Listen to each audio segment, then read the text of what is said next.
Chapter 1. Marley's Ghost. Marley was dead, to begin with. There is no doubt whatever about that. The register of his burial was signed by the clergyman, the clerk, the undertaker, and the chief mourner. Scrooge signed it. And Scrooge's name was good upon change for anything he chose to put his hand to. Old Marley was as dead as a doornail. Mind, I don't mean to say that I know of my own knowledge what there is particularly dead about a doornail. I might have been inclined myself to regard a coffin-nail as the deadest piece of ironmongery in the trade. But the wisdom of our ancestors is in the simile, and my unhallowed hand shall not disturb it, or the country's done for.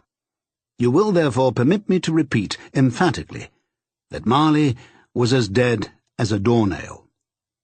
Scrooge knew he was dead? Of course he did. How could it be otherwise? Scrooge and he were partners for I don't know how many years.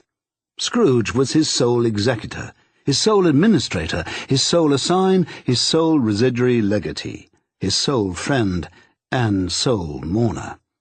And even Scrooge was not so dreadfully cut up by the sad event that he was an excellent man of business on the very day of the funeral and solemnized it with an undoubted bargain. The mention of Marley's funeral brings me back to the point I started from. There is no doubt that Marley was dead. This must be distinctly understood, or nothing wonderful can come of the story I'm going to relate. If we were not perfectly convinced that Hamlet's father died before the play began, there would be nothing more remarkable in his taking a stroll at night in an easterly wind upon his own ramparts than there would be in any other middle-aged gentleman rashly turning out after dark in a breezy spot, say St. Paul's churchyard, for instance, literally to astonish his son's weak mind. Scrooge never painted out old Marley's name. There it stood, years afterwards, above the warehouse door, Scrooge and Marley. The firm was known as Scrooge and Marley. Sometimes people new to the business called Scrooge Scrooge, and sometimes Marley, but he answered to both names. It was all the same to him. Oh, but he was a tight-fisted hand at the grindstone, Scrooge. A squeezing, wrenching, grasping, scraping, clutching, covetous old sinner, hard and sharp as flint, from which no steel had ever struck out generous fire, secret and self-contained and solitary as an oyster. The cold within him froze his old features, nipped his pointed nose, shriveled his cheek, stiffened his gait, made his eyes red, his thin lips blue, and spoke out shrewdly in his grating voice. A frosty rime was on his head and on his eyebrows, and his wiry chin. He carried his own low temperature always about with him. He iced his office in the dog days, and didn't thaw it 1 degree at Christmas. External heat and cold had little influence on Scrooge. No warmth could warm, no wintry weather chill him. No wind that blew was bitterer than he. No falling snow was more intent upon its purpose. No pelting rain less open to entreaty. Foul weather didn't know where to have him.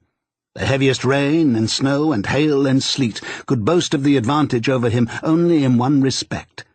They often came down handsomely, and Scrooge never did. Nobody ever stopped him in the street to say, with gladsome looks, "My dear Scrooge, how are you? When will you come and see me?" No beggars implored him to bestow a trifle. No children asked him what it was o'clock. No man or woman ever once in all his life inquired the way to such and such a place of Scrooge. Even the blind men's dogs appeared to know him, and when they saw him coming on, would tug their owners into doorways and up courts, and then would wag their tails as though they said, "No eye at all is better than an evil eye, dark master." But what did Scrooge care? It was the very thing he liked, to edge his way along the crowded paths of life, warning all human sympathy to keep its distance, was what the knowing ones call nuts to Scrooge. Once upon a time, of all the good years in the year, on Christmas Eve, old Scrooge sat busy in his counting-house. It was cold, bleak, biting weather, foggy withal, and he could hear the people in the court outside go wheezing up and down, beating their hands upon their breasts and stamping their feet upon the pavement stones to warm them.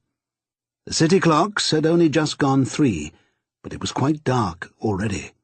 It had not been light all day, and candles were flaring in the windows of the neighbouring offices like ruddy smears upon the palpable brown air. The fog came pouring in at every chink and keyhole, and was so dense without that although the court was of the narrowest, the houses opposite were mere phantoms. To see the dingy cloud come drooping down, obscuring everything, one might have thought that nature lived hard by and was brewing on a large scale. The door of Scrooge's counting-house was open, that he might keep his eye upon his clerk, who, in a dismal little cell beyond, a sort of tank, was copying letters. Scrooge had a very small fire, but the clerk's fire was so very much smaller that it looked like one coal. But he couldn't replenish it, for Scrooge kept the coal-box in his own room, and so surely as the clerk came in with the shovel, the master predicted that it would be necessary for them to part, wherefore the clerk put on his white comforter and tried to warm himself at the candle, in which effort, not being a man of strong imagination, he failed. "A Merry Christmas, Uncle! God save you!" cried a cheerful voice. It was the voice of Scrooge's nephew, who came upon him so quickly that this was the first intimation he had of his approach. "Bah!" said Scrooge. "Humbug!" He had so heated himself with rapid walking in the fog and frost, this nephew of Scrooge's, that he was all in a glow. His face was ruddy and handsome, his eyes sparkled, and his breath smoked again. "Christmas a humbug, Uncle?" said Scrooge's nephew. "You don't mean that, I'm sure." "I do," said Scrooge. "Merry Christmas. What right have you to be merry? What reason have you to be merry? You're poor enough." "Come, then," returned the nephew gaily. "What right have you to be dismal? What reason have you to be morose? You're rich enough." Scrooge, having no better answer ready on the spur of the moment, said, "Bah!" again, and followed it up with, "Humbug." "Don't be cross, Uncle," said the nephew. "What else can I be?" returned the uncle, "when I live in such a world of fools as this Merry Christmas? Out upon Merry Christmas! What's Christmas time to you but a time for paying bills without money? A time for finding yourself a year older, but not an hour richer. A time for balancing your books and having every item in them through a round dozen of months presented dead against you. If I could work my will," said Scrooge indignantly, "every idiot who goes about with Merry Christmas on his lips shall be boiled with his own pudding and buried with a stake of holly through his heart. He should."